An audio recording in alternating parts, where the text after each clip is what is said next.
Hi guys, Richard here. Today we're going to have a look at the loop as part of our 3D Basics series. You need to be able to do this at a really high level in various conditions and wind strengths. But before we get into that, let's go and have a look at the equipment. So in the last video where I was showing you the telemetry, I got some really good comments. One of them was about the PWM or throttle output being too high. So in that helicopter I was running a 510 kV motor. In this helicopter, I'm running a 550 kV motor, so I've upped the kV by quite a large amount. This is an EGODRIFT 4530HS. Although I've gone up quite a bit, I've also gone down a tooth on the pinion, so I've gone back to the stock 16-tooth pinion. We should have a little bit more headroom, and then we'll see what it looks like in the flight. Let's go fly. So the loop is very similar to the stall turn in many ways. Straight and level flight. And as you get in front of yourself, collector first, then elevator, and let it just float over the top, nice and round, and then collector again to bring it out. Same line, same height. Let's do one downwind. Straight and level.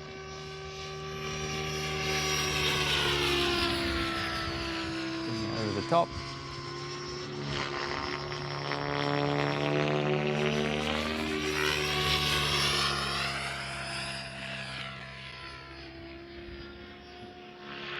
Let's just do that again, break it down a little bit more.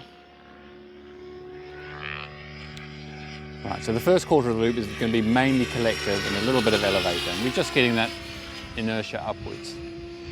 And the second, you're just going to float it around over the top. And here you can just keep the collective at 0, and as you come out, you want positive collective, so it really starts moving it into the wind.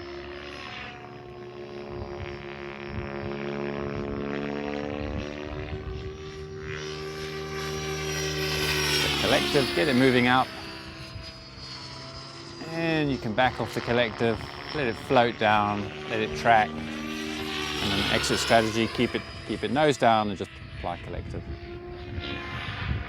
And that's it for the standard loop.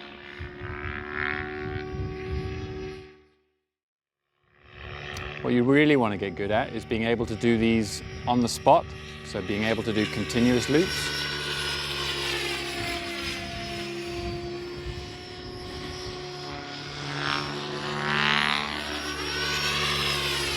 If you can get them to go around and come down exactly the same height,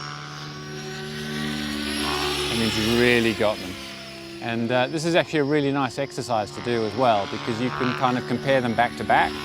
So you can go, oh, that previous one went a bit high, so this one I'm just going to float it over the top. And then we'll do the same downwind.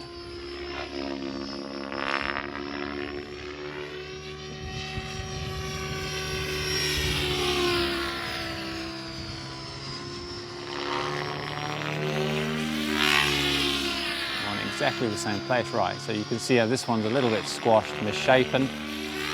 I'll fix it on the next one. That was better height. Float down and exit. So a really great exercise doing them continuously like that.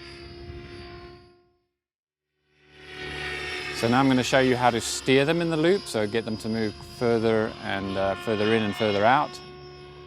I guess the only way I can do that is to show you doing it nose in. So what I'm going to do is I'm basically just going to, as I'm going around the loop, I'm going to tilt the top of the main shaft either to the right or the left.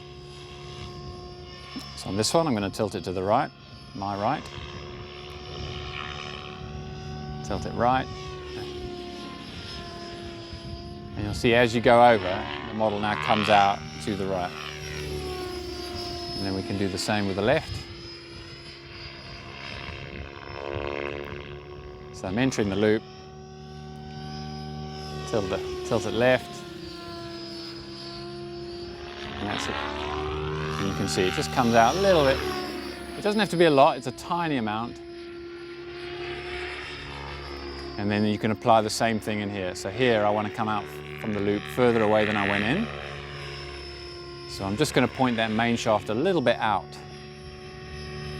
as I go through. Maybe the main shaft's pointing further away. And that's it. Comes out slightly further away.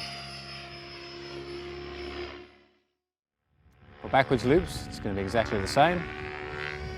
Straight and level. Collective, elevator. Float it over the top. Bring it down nice and round. And collective to make sure it comes out. A little stall at the end. We'll do the same this way.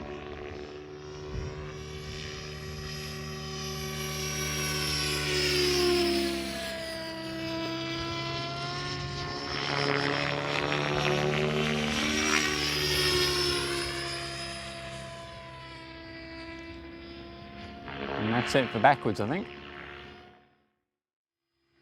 Alright, so let's talk about some upwind loops. So straight and level. And you're going to use just this lightest amount of elevator, bring that nose up, and immediately the model lifts. Because it's getting the wind under the blades, it lifts.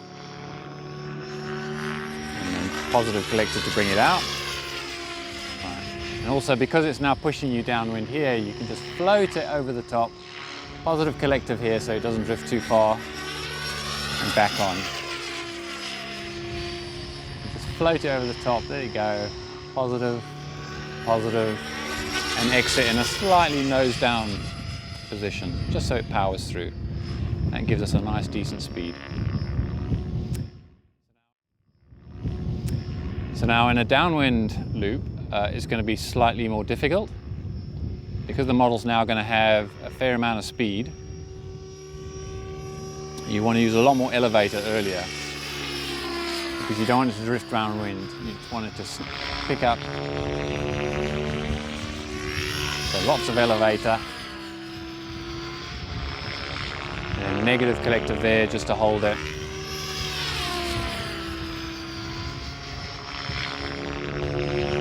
And then you can exit fairly flat, but the wind's just taking it.